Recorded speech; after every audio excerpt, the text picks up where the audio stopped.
L'émission Coup de tête vous est proposée par la boutique Trinquant, située au 35 rue des Martyrs de Vingry à Saint-Étienne. Trinquant, le magasin des amoureux des verres, dédié au food vintage et à la culture stéphanoise. Également visible sur trinquant.fr.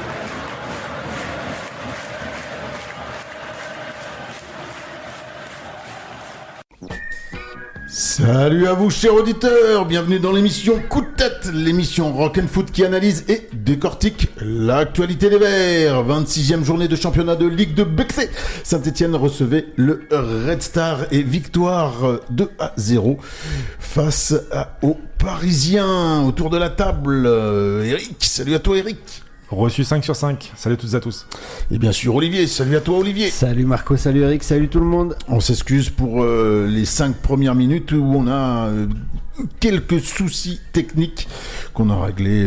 Voilà, tant mieux, il nous reste 50 minutes d'émission pour revenir sur cette 5e victoire d'affilée. Et oui, si au rugby ils n'ont pas pu faire le Grand Chelem, certains montagners et ses protégés ont réalisé le Grand Chelem avec ces 5 victoires d'affilée. Donc bravo, on va revenir sur cette rencontre de samedi évidemment dans cette émission. Il y aura aussi une page ligérienne, une page aussi agenda, des coups de cœur, des coups de tête et de la bonne musique. Bref, c'est parti pour 50 minutes de rock and foot. Et on commence tout de suite, bien sûr, par le match du week-end. Vous écoutez l'émission Coup de tête. Voici le match du week-end. Pour la réception du Red Star, Philippe Montagnier est resté fidèle à ses habitudes en reconduisant le 11 qui avait démarré face à Montpellier, Guingamp et Laval, à savoir en défense devant l'Arseneur de gauche à droite, Holt, Nadé, Le Cardinal et Pedro, au milieu Kanté, Miladinovic, Boakier et devant Davitashvili, Stassin et Cardona. Les Verts démarrent pied au plancher avec un contre amorcé par Davitashvili. Le Géorgien combine avec Miladinovic avant de talonner pour Stassin dont la reprise s'envole. Un faux rythme s'installe ensuite et il faut attendre une demi-heure pour revoir à l'œuvre les locaux et toujours Davitashvili. Après un coup franc bien placé mais non cadré, il joue un corner à 2 et suite à un relais de Boakier, serre en retrait Pedro qui n'appuie pas suffisamment sa reprise. Le Red Star sort enfin la tête de l'eau par Durand puis Raoui qui tente en vain de lober l'Arseneur. En seconde période, la SS accélère et Boakier transmet à Stassin dans la reprise en pivot flirte avec le poteau. Des espaces se libèrent et Davitashvili en profite. Après avoir enrhumé son vis-à-vis, il transmet dans le bon tempo dans la surface de réparation à Pedro qui ne se pose pas de questions et arme une puissante frappe croisée qui avec l'aide du montant opposé transperce les filets de Poussin. Sollicité sur un centre-tir de Boakier, le portier odonien s'incline une seconde fois face à Stassin qui sur une belle inspiration du roublard Davitashvili enroule une merveille de frappe au ras du poteau. Sur un énième ballon du numéro 22 des Verts, l'entrant Dufus frappe à angle fermé et but sur le gardien. On en reste là, 5 victoires en 5 matchs pour Philippe Montagnier et une seconde place consolidée au classement au terme d'un match disputé à guichet fermé dans une magnifique ambiance.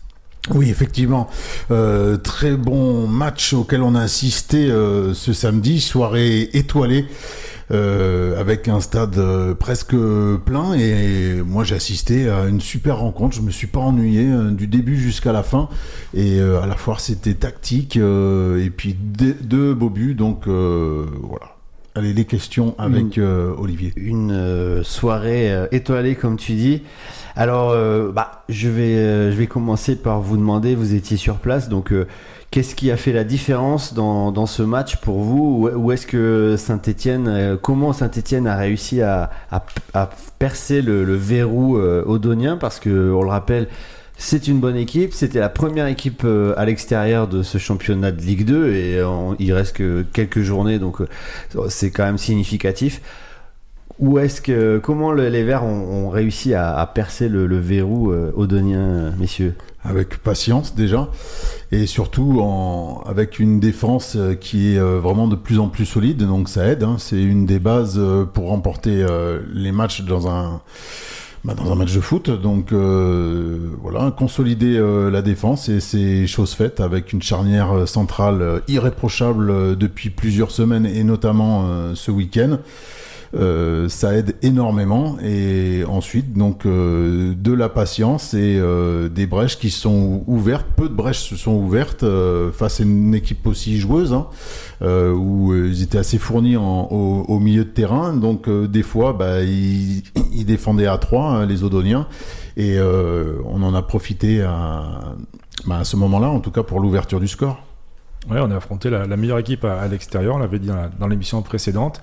Donc je te rejoins là-dessus. Effectivement, on a fait preuve de patience. On a pu s'appuyer une nouvelle fois sur une grosse assise défensive, deuxième clean sheet de suite, sachant qu'on n'a pas du tout été inquiété dans la partie. Hein. L'Arsenal n'a pas du tout été mis à contribution. Nous, on s'est procuré 2 occasions, et d'ailleurs c'est assez drôle de remarquer qu'à chaque fois ce sont les 2 buteurs qui ont failli marquer. Hein. Donc l'occasion que j'ai mentionné tout à l'heure, le tir trop écrasé de Pedro, et puis la très belle frappe en pivot de Stassin. Et donc on a fini par faire sauter le verrou en deuxième période. Peut-être que l'apport aussi au milieu de terrain de Mouefek a été important.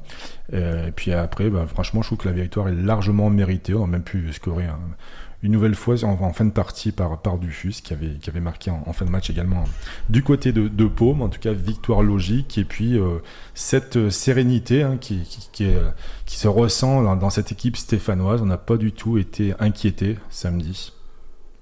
Oui, et je rebondis sur ce que vous dites. Est-ce que la différence entre ces deux équipes, c'est pas le talent incarné par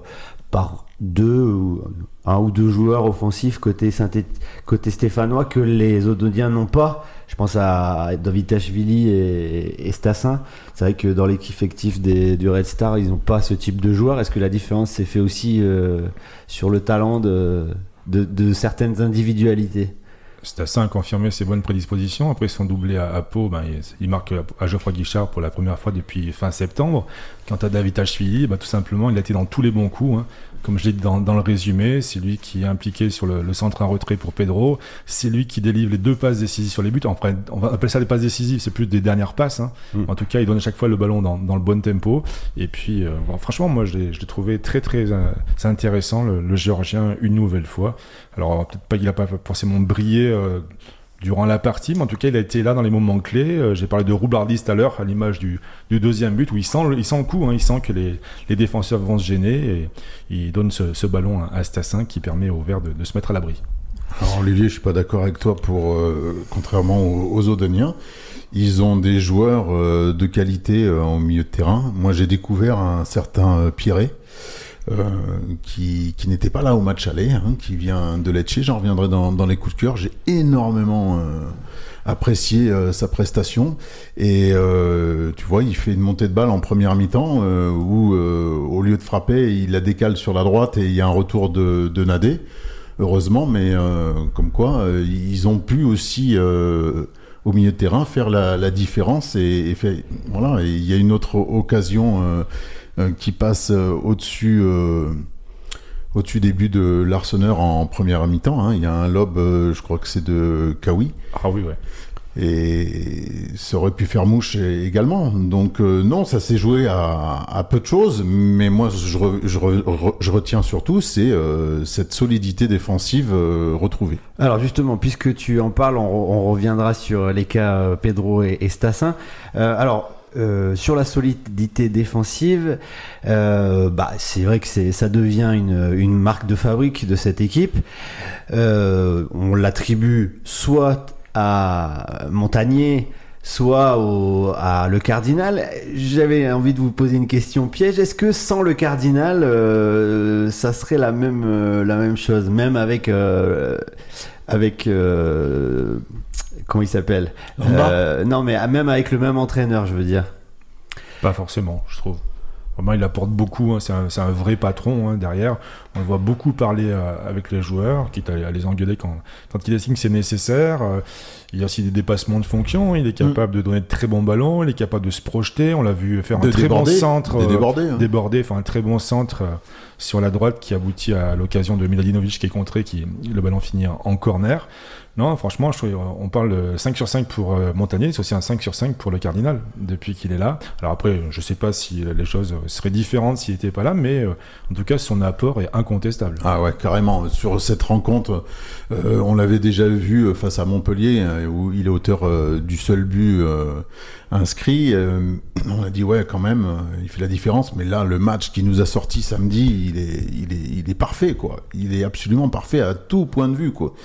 Donc, et Nadé avec l'accompagne. Je sais pas s'il est encore plus fort avec lui, mais franchement, c'est vraiment une bonne pioche d'être allé chercher ce Brestois qui est énorme du début jusqu'à la fin sur cette rencontre, que ça soit défensivement et offensivement, et pour replacer tel ou tel joueur. Donc moi, je dis chapeau à lui. Ça fait longtemps que j'avais pas vu un joueur qui apporte autant dans une équipe. Il bonifie ses partenaires. Hein. C'est ça, alors c'est là aussi où on voit la différence de niveau entre la Ligue 1 et la Ligue 2, parce que c'est un joueur qui a du mal à s'imposer en Ligue 1 depuis plusieurs années.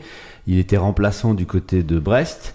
Il a fait quelques matchs, et il a même marqué des buts, mais il était plutôt en doublure. C'est vrai qu'il y a des bons défenseurs à Brest, mais bon voilà, ça rejoindra ma question tout à l'heure sur l'éventualité d'une accession en Ligue 1 avec ces joueurs-là, ce 11-là. Mais en attendant, je voulais vous entendre sur celui qui a crevé l'écran samedi soir. Et je veux parler de Kevin Pedro. Est-ce que vous avez été surpris par sa prestation samedi soir ? Est-ce qu'il a révélé d'autres qualités qu'on n'avait pas encore vues ? Il n'arrête pas de nous épater. Hein. On a vu la différence par rapport au match aller où on a joué avec Ferreira. Donc là, c'est sûr que c'est pas la même chose. Donc on savait qu'il était capable d'enchaîner les belles prestations au poste de latéral droit. Et puis là, il est venu délivrer l'équipe. Donc il apporte offensivement. J'ai dit tout à l'heure, il s'est procuré une première occasion du gauche. Et puis après, il se trouve au bon moment. Pour délivrer les Verts avec ce but somptueux, hein, franchement, cette patate qui va s'écraser contre le poteau et qui va rentrer dans les filets du gardien odonien, mais franchement ça vient récompenser sa prestation XXL. Et puis c'est un garçon qui va falloir vraiment, il est sous contrat je crois jusqu'en 2030, il va falloir vraiment le mettre dans du coton, parce que là c'est la révélation pour l'instant de ce début d'année.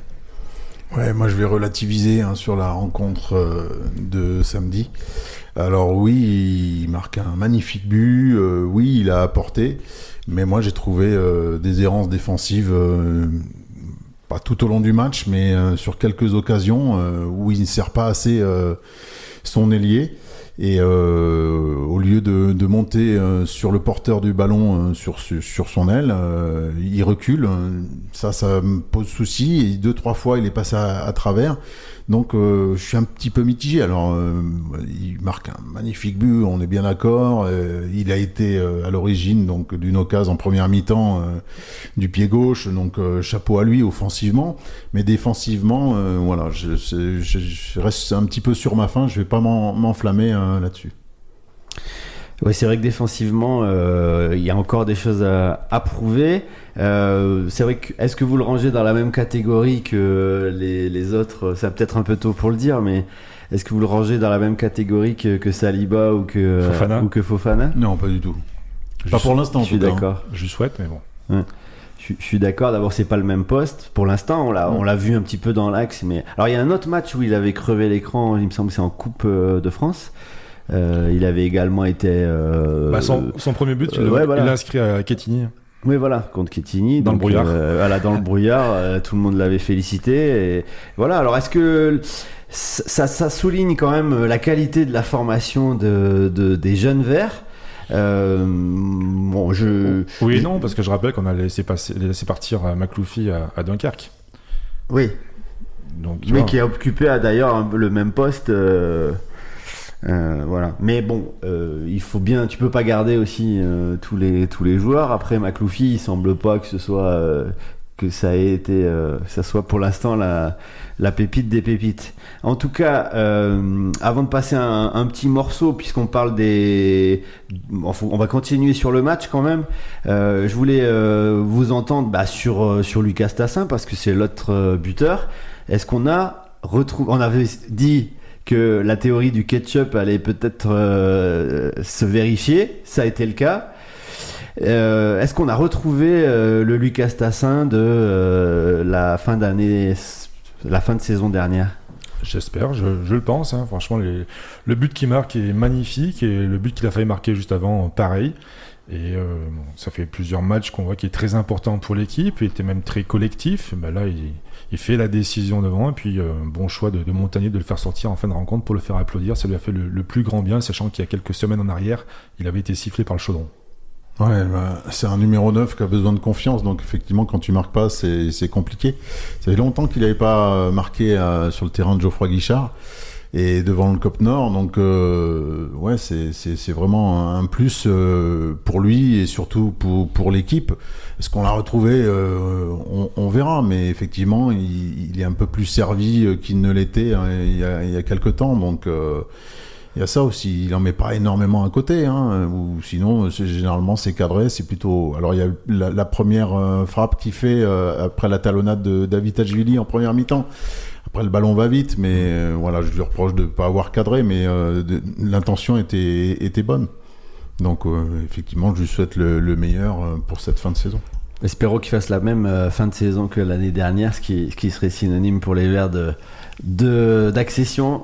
Me semble-t-il, s'il marque autant de buts que la fin de saison dernière, ça devrait sentir bon. On va passer un titre musical, Marco. Ouais, alors vous m'en voudrez pas, cher auditeur. Après, j'ai des artistes venant de Saint-Ouen, comme au match aller, mais 5 victoires. Moi, il faut que je passe des groupes stéphanois. Donc, je vais passer aujourd'hui 2 groupes stéphanois, un tout nouveau et un plus ancien. C'est celui que je vais vous passer maintenant. C'est bien sûr l'artiste stéphanois Zedjoun Pavarotti avec Merveille et surtout avec la fin de cette chanson qui va plaire à Eric. Merveille de Zedjoun Pavarotti.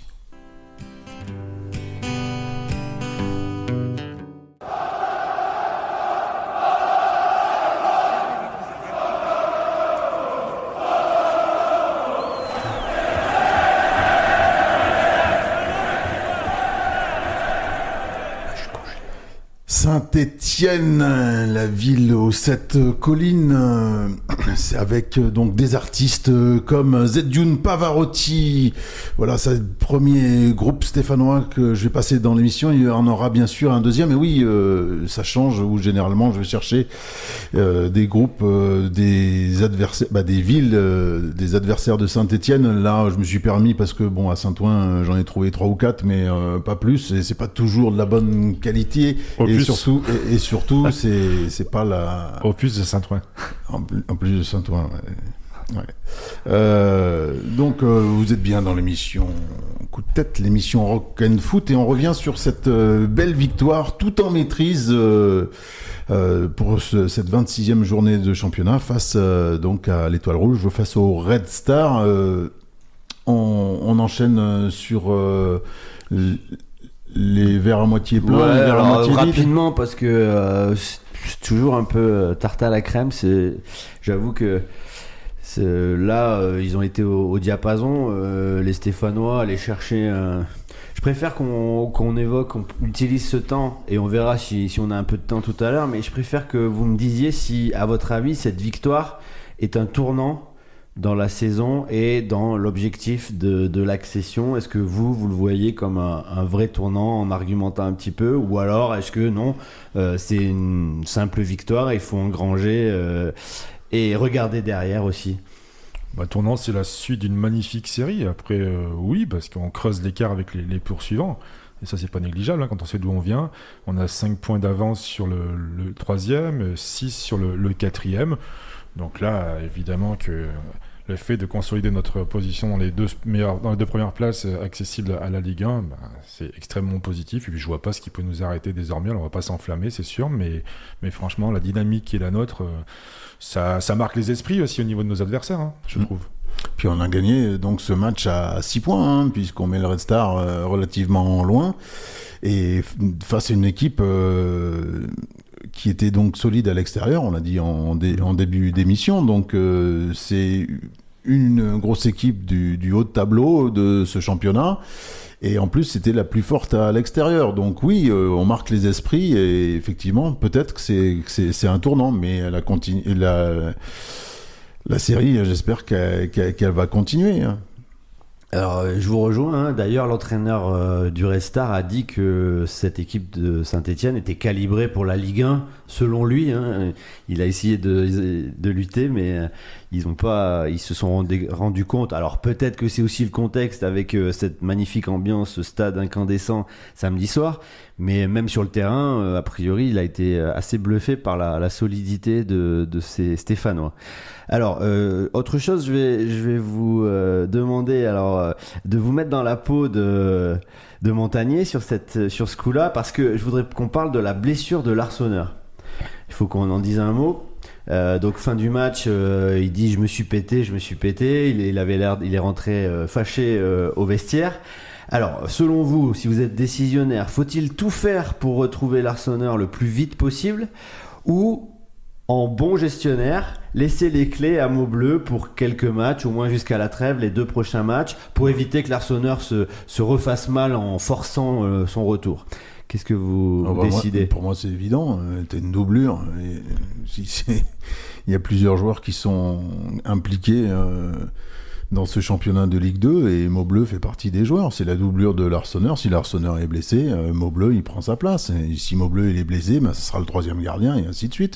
Je dis ça parce qu'on a déjà eu le cas de figure où on a beaucoup forcé le retour de l'Arseneur, parce que les prestations de Maubleu, si je dis ça, c'est parce qu'on a tous vu les manques sur certains matchs de Maubleu. Il a peu joué quand même, Maubleu, depuis qu'il a enfilé le maillot vert. On l'a vu en Coupe de France 2 fois. Je crois 2 ou 3 fois, je sais plus, 3 fois peut-être. C'est l'effet coupe, tu penses mais bon, voilà, il faut lui faire confiance, c'est évident.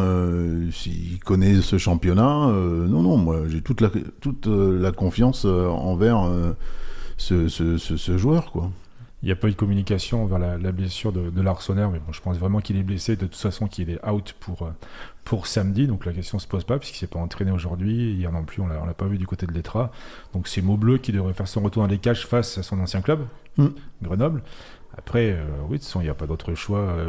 C'est vrai que sa prestation avait été très décevante l'an passé, c'était contre Marseille, et puis il est passé au travers. Bon, après là, en coupe, il n'est pas aidé non plus par la défense, c'est plus du tout la même. Donc là, comme on a dit tout à l'heure, l'apport de Cardinal, ça sécurise sacrément l'assise défensive. Même l'Arseneur était bien meilleur depuis que le Cardinal est là, quoi. Donc là, je pense, franchement, il faut faire confiance à Maubleu, qui a été exemplaire depuis qu'il est à Saint-Etienne. Il n'a jamais dit le moindre mot. Il n'a pas raté un entraînement, on nous a dit là, depuis qu'il est à l'ASS. Donc il est exemplaire au quotidien, donc il mérite de jouer quoi qu'il arrive. De toute façon, effectivement, c'est la doublure, et à partir du moment où l'Arseneur, ça avait l'air assez sérieux, puisqu'il est rentré directement au vestiaire, il n'est pas ressorti avec ses coéquipiers pour saluer le public. Il avait l'air très, très remonté. Donc je pense que lui, il est vraiment au courant de la nature de sa blessure. Ça n'a pas été communiqué pour l'instant par le club, mais bon, je pense qu'on va nous annoncer que Maubleu va être titularisé dans les cages pour un certain temps. Ok, j'enchaîne sur une question moi qui m'intéresse, c'est puisque c'est un tournant qui est quand même un signe annonciateur d'accession en Ligue 1, quels joueurs selon vous ont le niveau pour évoluer à l'échelon supérieur dans ce groupe stéphanois, sincèrement? La charnière centrale, Boakier, Cardona, les avants, Stassin, Cardona, David Tadjvili. Donc les 3 attaquants. Et puis je m'arrête là. Moi, j'en verrai pas forcément autant que toi.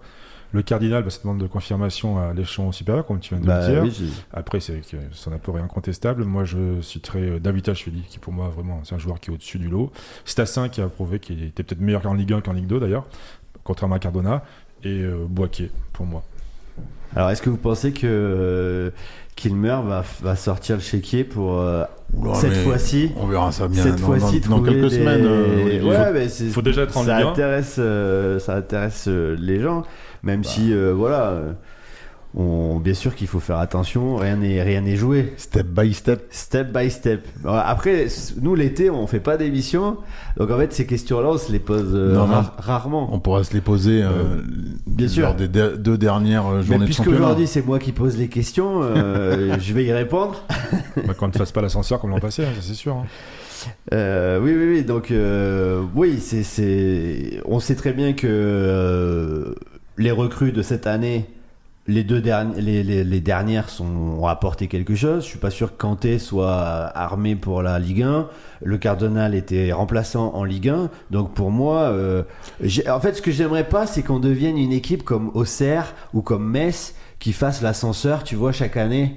Est-ce que c'est pas le bon moment pour, tu vois, vraiment avoir une place régulière en Ligue 1 avec des joueurs voilà, qui sont au-dessus. C'est tout l'enjeu des 6 prochains mois. C'est évident, on veut pas faire l'ascenseur, on veut pas faire la même bêtise que l'année dernière, et il va falloir utiliser les bons filons d'un certain Montagnier aussi, parce que il connaît cette Ligue 1, mais il va falloir s'armer fortement pour pouvoir résister à certaines équipes de Ligue 1. Hein. Et regarde Lorient qui est monté l'année dernière, regarde où il se situe. Voilà, c'est quand même solide. Hein. Donc je dis Lorient. Non, mais c'est un très bon exemple, voilà. Mais derrière il y a un gros centre de formation. Il y a aussi c'est une multipropriété, hein. C'est Bournemouth là qui prend quelques joueurs, mais qui assure aussi par ailleurs l'apport de jeunes joueurs, hein. Et puis il y a l'émergence de très bons jeunes. Je pense à Kouassi notamment. C'est un très bon exemple. J'ai peur qu'on n'ait pas de temps pour toutes les rubriques qui nous restent. Alors, on va essayer d'enchaîner, excuse-moi Olivier, mais une page altiligérienne quand même, les gens ils attendent ça. C'est parti. Donc on commence par le championnat national. Il se passait des choses vendredi et voilà, les Poneaux se sont retrouvés face à une équipe aussi parisienne comme les Stéphanois. Tenu en échec sur ses 4 précédents matchs, le Puy Foot se déplaçait dans la capitale avec la ferme intention de retrouver le chemin de la victoire. Alors il y a eu beaucoup d'absences du côté Poneau.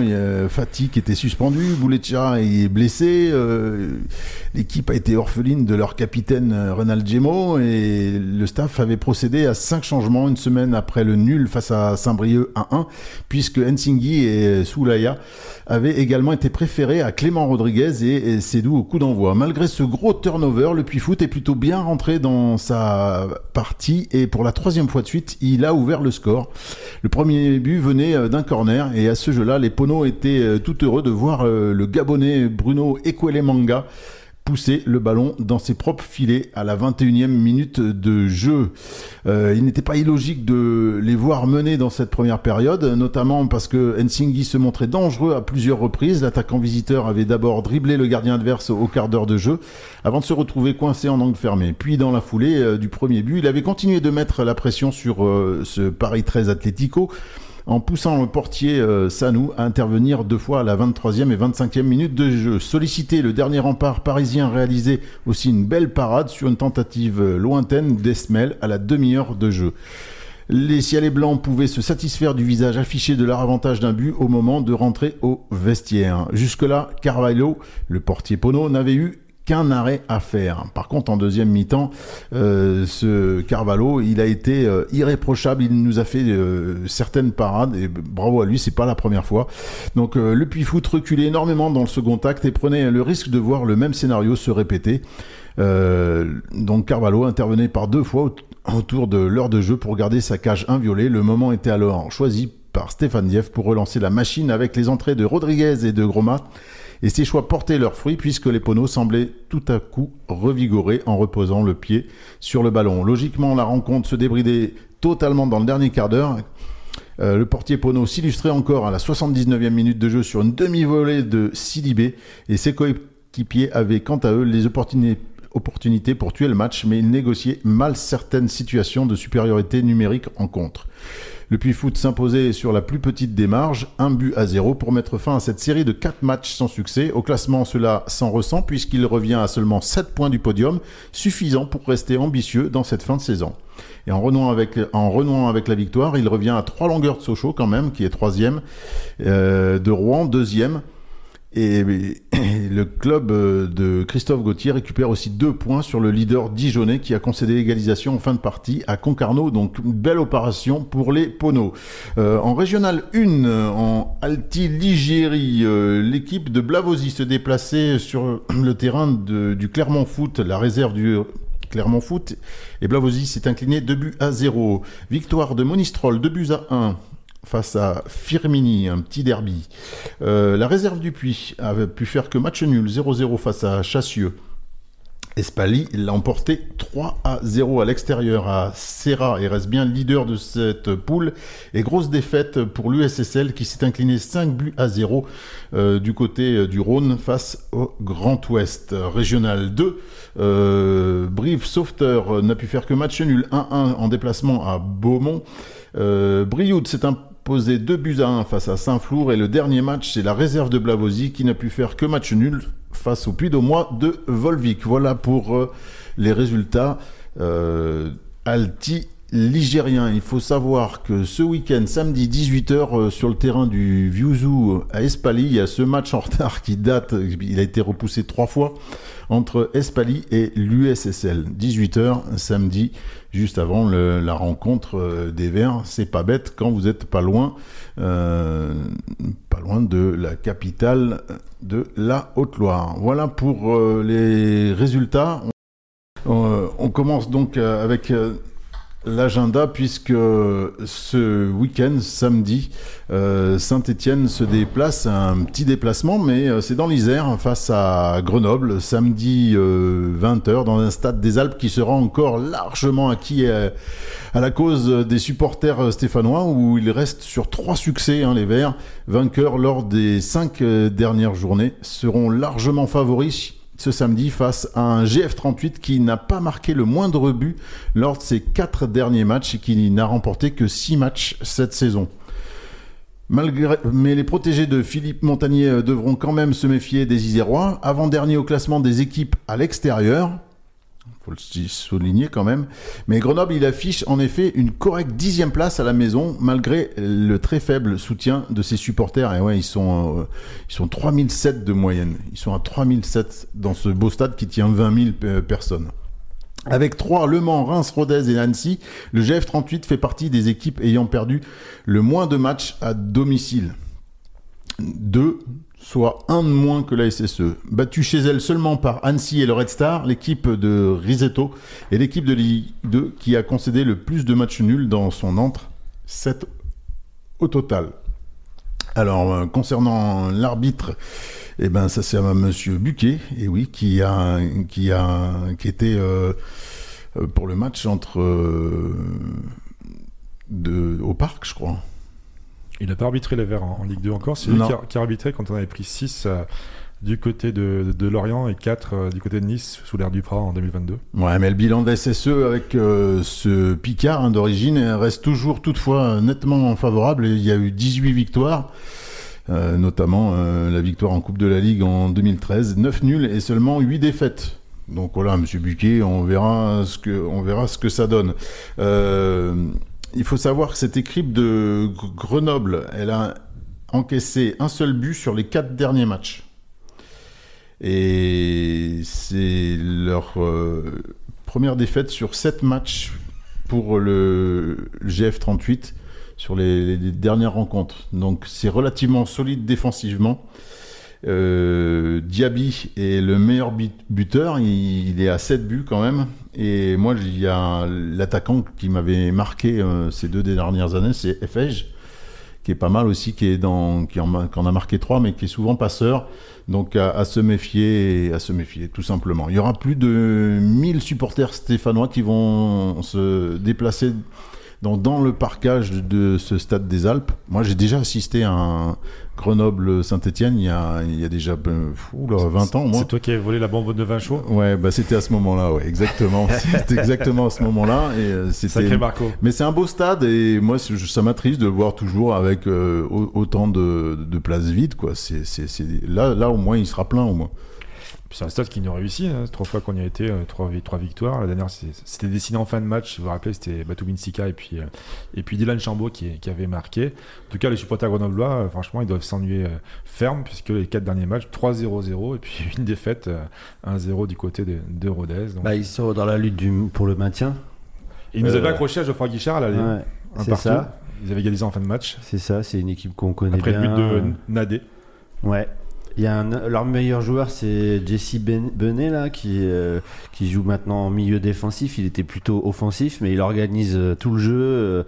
C'est vrai que il commence à être un peu âgé, mais il peut sur ses coups de pied arrêtés notamment faire tourner un match. Donc méfiance de ce côté-là. Et puis un Auvergnat, l'Alias, qui a été formé du côté d'Aurillac, qui donne satisfaction. Il est arrivé en janvier et c'est un très très bon joueur. À voir qui portera le brassard de capitaine si des fois l'Arsenal ne joue pas. Peut-être le Cardinal, même s'il est nouveau. Il a les... en tout cas, il a la capacité. Ouais. Ouais, pas de souci.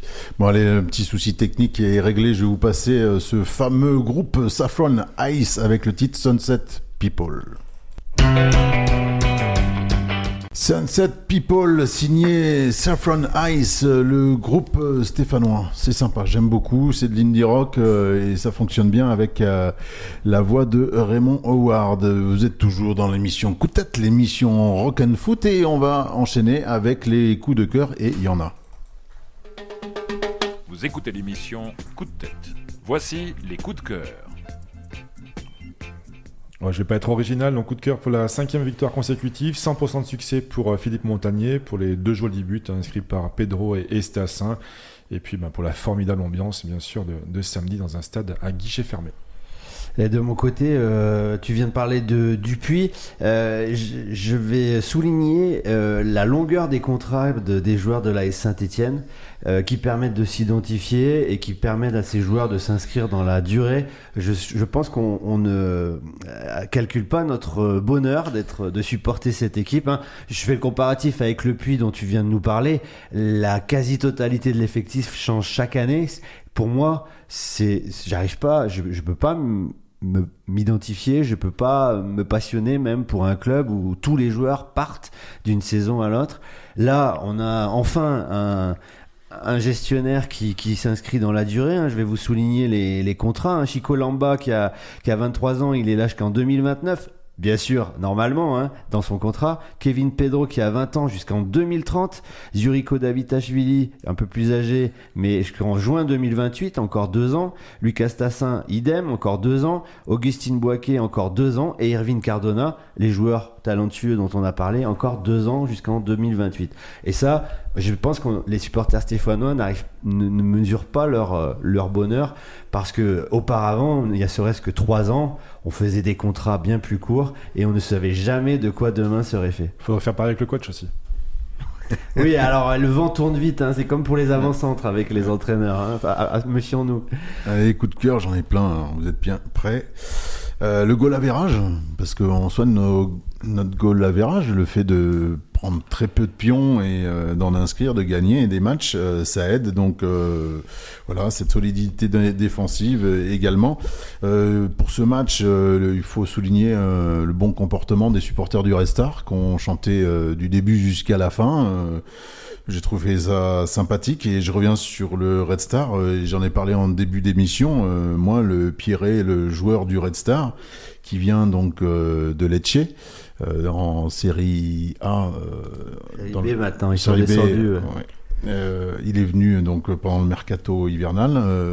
Il est polyglotte. Il est fils d'ambassadeur. Il a énormément voyagé. Il a fait au moins une dizaine de pays. Il est bâti, hein, je sais pas s'il a posé souci dans ce milieu stéphanois aussi. Moi, j'ai trouvé aguerri techniquement. Il m'a vraiment plu. Il m'a tapé dans l'œil, comme on dit. Tu parlais des anciens poneaux, un certain Meillet. Je sais pas si tu te souviens, ce week-end, il a mis un but de 50 mètres. Ah oui, en Ligue 2. Ouais, en national, avec le maillot du Bourg-Péronat. Un autre but venu de nulle part, c'est le but du Lorientais Avon ce week-end. Et puis, bien sûr, il faut souligner aussi que Lens a éliminé Lyon dans la Coupe de France. Et ça, c'est un gros coup de on enchaîne avec les coups de tête. Vous écoutez l'émission Coup de tête. Voici les coups de tête. Coup de tête pour ce qui se passe autour de l'équipe féminine, 2 licenciements de coach en un an, Laurent Mortel, Sébastien Joseph, suspension du président et puis une avant-dernière place au classement, ça fait franchement désordre. Et puis un coup de tête pour l'arbitrage à 3 de Monsieur Petit, qui est le seul à pas avoir vu la faute commise sur l'ancien vert Seydou Sow et qui prive l'ASS de la première place.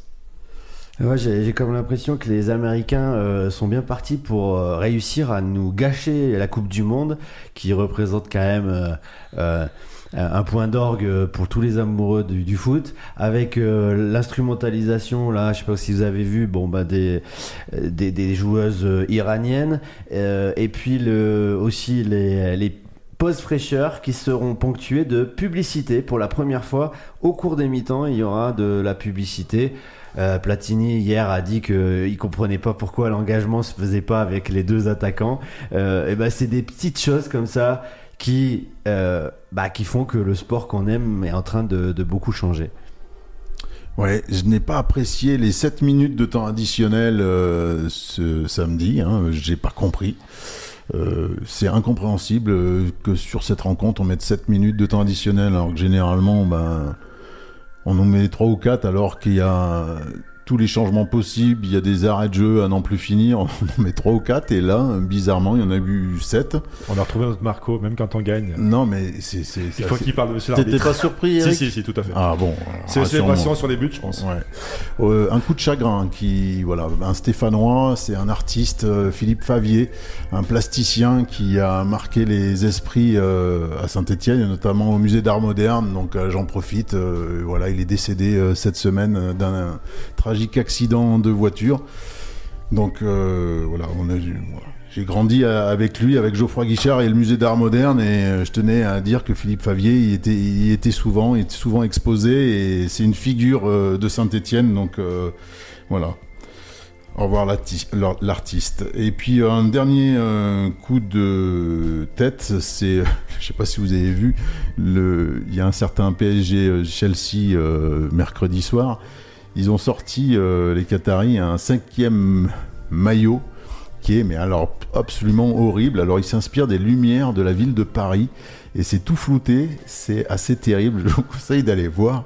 C'est assez terrible de voir un genre de maillot. Ils ont osé et ils risquent de le porter en plus. Ils risquent de le porter. C'est terrible. Terrible. Là, c'est encore pire que le fluo de nos Stéphanois. Enfin voilà. On se quitte là-dessus. On se retrouve la semaine prochaine pour revenir sur ce déplacement à Grenoble. Donc Grenoble-Saint-Étienne samedi 20h. Et nous, c'est la semaine prochaine. D'ici là, bis à l'œil et allez les Verts. Allez, bonne semaine à tous. À bientôt, allez les Verts.